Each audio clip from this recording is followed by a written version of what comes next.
شاعر کسی شہر کا ذکر چھیڑتے کہتے ہیں کہ یہ جو روشنیوں کا شہر آپ کو اس وقت دکھائی دیتا ہے، ہر جانب کمکمے ہیں، ہر طرف روشنیاں ہی رکھتے ہیں، یہ روشنیوں کا شہر اس وقت جو دکھائی دیتا ہے، ایک وقت آئے گا جب یہاں تاریکیاں راج کریں گی، ظلمت یہاں راج کرے گی۔ مجھ کو یقین تھا نہ تجھے گمان، کہتا ایسا وہم نہ مجھے یقین تھا کہ جو روشنی کا شہر جس کا میں بھی ذکر کرتا کہ اس پر ایسا بھی وقت آئے گا کہ ظلمت اس پر راج کرے گی، اس پر اندھیرا چھائے گا، نہ مجھے یقین تھا اور نہیں اے میرے محبوب تمہیں ہی گمان۔ تو اس شعر کے دو معنی نکل سکتے ہیں۔ شاعر ایہم بوئی سے کام لیتا ہے، جب دو معنی نکلتے ہوں، ایک قریبی اور دوسرا بعید۔ ہاں، جب ہم اس طرح اس کو ایک اور معنی کے روشنی کا شہر، شاعر کا اشارہ اپنے دل کی طرف ہو، جو محبوب کی یاد کے رہتے، محبوب کے وصال کے رہتے، محبوب کے جلوہ نمائی کے رہتے روشنیوں کا شہر بن گیا تھا۔ شاعر اپنے ہی محبوب سے بات کرتا ہے کہ اے میرے محبوب، اس روشنی کے شہر میں جو ہمارا دل تھا، روشنیوں کا شہر تھا، کیا تم نے کبھی سوچا تھا کہ اس پر اندھیرا چھائے گا، اس پر ظلمت راج کرے گا؟ نہیں، مجھے کبھی بھی یقین نہیں تھا، میں کبھی یہ سوچ بھی نہیں سکتا، مجھے معلوم ہے تو میں بھی کبھی گمان نہیں رہا ہوگا۔ طلبہ و طالبات، اس میں روشنی اور ظلمت دو متضاد چیزوں کا ذکر کیا گیا۔ جب کسی شعر میں دو متضاد الفاظ استعمال ہوتے ہوں تو ہم کہتے ہیں اس شعر میں ایک خاص شعری صنعت استعمال ہوتی ہے، وہ ہے حسن تضاد۔ کیا کہتے ہیں اسے؟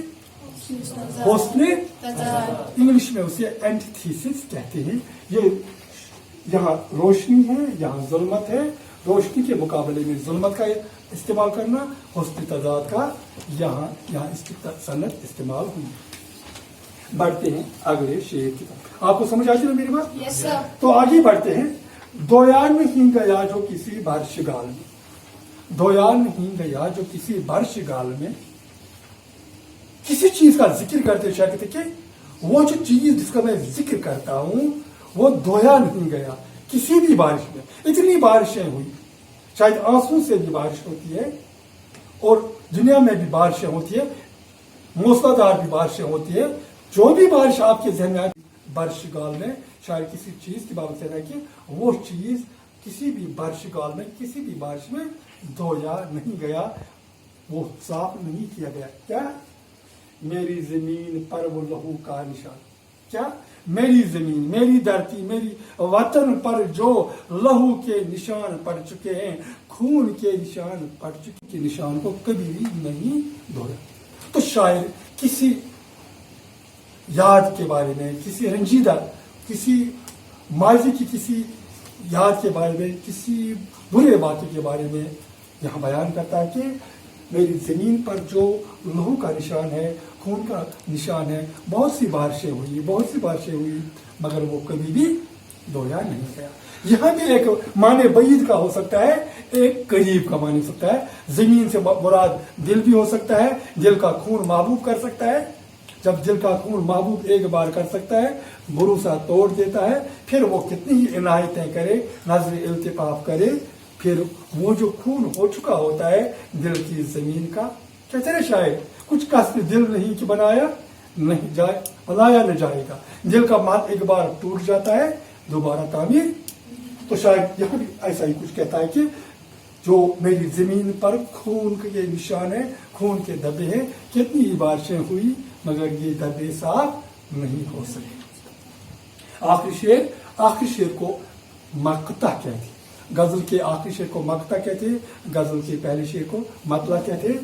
مقطع میں شاعر عموماً اپنا تخلص بھی ڈالتا ہے، جیسے ہمدم کشمیر کا تخلص ہمدم کو چپ لگی ہے زمانہ گزر، چپ لگنا خاموش ہو۔ شاعر اپنے بارے میں کہتا ہے کہ میں ہمدم کشمیر، ایک عرصہ ہوا اب میں بات نہیں کرتا، اب میں منہ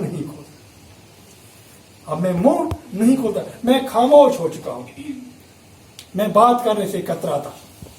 ہمدم کو چپ لگی ہے زمانہ گزر، ایک عرصہ ہوا میں خاموش ہو چکا ہوں، میں بالکل بات نہیں. اقبال کا شعر ہے. یہ کیسا ہے؟ یہ دستور زبان بندی ہے کیسا تیری محفل میں، یہاں تو بات کرنے کو ترستی ہے زبان میری. یہاں بھی ایسا ہی کچھ شعر ہے. ہمدم کو چپ لگی ہے زمانہ گزر گیا، ایک عرصہ ہوا کہ ہمدم خاموش پڑا ہے، بات نہیں کرتا. اس شہر خاموشی میں وہ صاحب اذان تھا. میں جس شہر میں رہتا ہوں اس سے پہلے ہمدم ہی یہاں صاحب اذان تھا. پکارتا رہتا تھا، دن بھر ہنگامہ مچاتا رہتا تھا. شاید اپنے دو ادوار کے بارے میں کہتا ہے کہ اب زمانہ گزر گیا کہ میں بالکل بات نہیں کرتا، ورنہ پہلے ایسا ہوتا تھا کہ میں ہی ہمیشہ گویا رہتا تھا، میں ہر وقت بات کرتا رہتا.